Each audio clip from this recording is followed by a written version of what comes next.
श्री राम का राज्य अयोध्या में स्थापित हो गया तो एक दिन समस्त ऋषि मुनि श्री रघुनाथ जी का अभिनंदन करने के लिए अयोध्यापुरी में आए। श्री रामचंद्र जी ने उन सब का यथोचित सत्कार किया।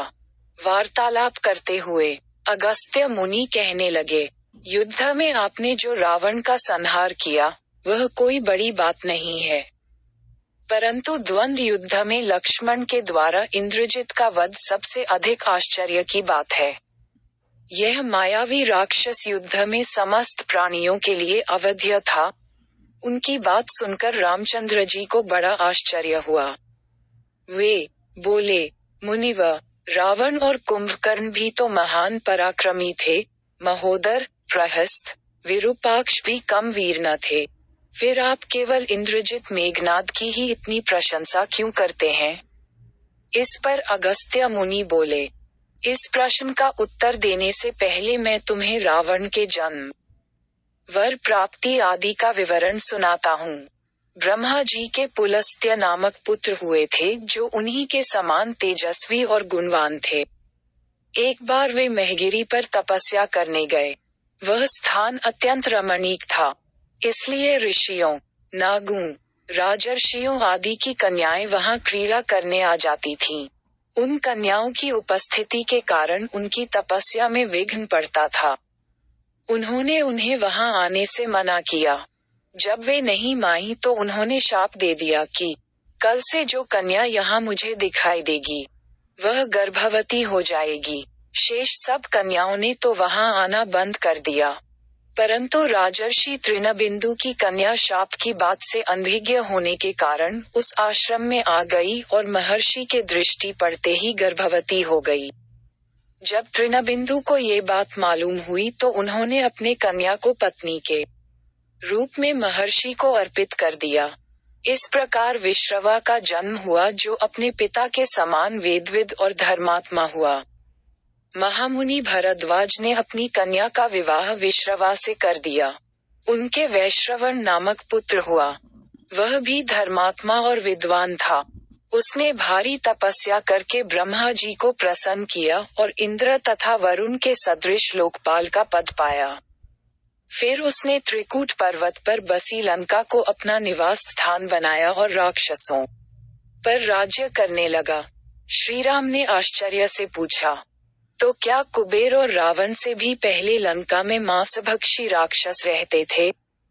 फिर उनका पूर्वज कौन था? ये सुनने के लिए मुझे कौतूहल हो रहा है। अगस्त्य जी बोले, पूर्व काल में ब्रह्मा जी ने अनेक जल जंतु बनाए और उनसे समुद्र के जल की रक्षा करने के लिए कहा। तब उन जंतुओं में से कुछ बोले कि हम इसका रक्षा करेंगे और कुछ ने कहा कि हम इसका यक्षण पूजा करेंगे। इस पर ब्रह्मा जी ने कहा कि जो रक्षण करेगा वह राक्षस कहलाएगा और जो यक्षण करेगा वह यक्ष कहलाएगा। इस प्रकार वे दो जातियों में बंट गए। राक्षसों में हेती और प्रहेती दो भाई थे। प्रहेती तपस्या करने चला गया, परंतु हेती ने भया से विवाह किया जिससे उसके विद्युतकेश नामक पुत्र उत्पन्न हुआ। विद्युतकेश के सुकेश नामक पराक्रमी पुत्र हुआ। सुकेश के माल्यवान, सुमाली और माली नामक 3 पुत्र हुए। तीनों ने ब्रह्मा जी की तपस्या करके यह वरदान प्राप्त कर लिए कि हम लोगों का प्रेम अटूट हो और हमें कोई पराजित न कर सके। वर पाकर वे निर्भय हो गए और असुरों को सताने लगे। उन्होंने विश्वकर्मा से एक अत्यंत सुंदर नगर बनाने के लिए कहा। इस पर विश्वकर्मा ने उन्हें लंकापुरी का पता बताकर भेज दिया। वहां वे बड़े आनंद के साथ रहने लगे। माल्यवान के वज्रमुष्टि, विरूपाक्ष, दुर्मुख, सुप्तघन, यज्ञकोप, मत और उन्मत नामक 7 पुत्र हुए। सुमाली के प्रहस्त्र, अकंपन, विकट, कालिकामुख, धूम्राक्ष, दंड, सुपार्शिव, सनहनादि, प्रधस एवं भारकर्ण नाम के 10 पुत्र हुए। माली के अनल, अनिल, हर और संपाति नामक 4 पुत्र हुए। ये सब बलवान और दुष्ट प्रकृति होने के कारण ऋषि मुनियों को कष्ट दिया करते थे। उनके कष्टों से दुखी होकर ऋषि मुनिगण जब भगवान विष्णु की शरण में गए तो उन्होंने आश्वासन दिया कि हे ऋषियों, मैं इन दुष्टों का अवश्य ही नाश करूंगा।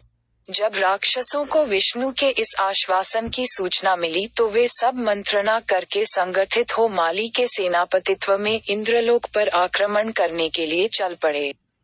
समाचार पाकर भगवान विष्णु ने अपने अस्त्र शस्त्र संभाले और राक्षसों का संहार करने लगे। सेनापति माली सहित बहुत से राक्षस मारे गए और शेष लंका की ओर भाग गए।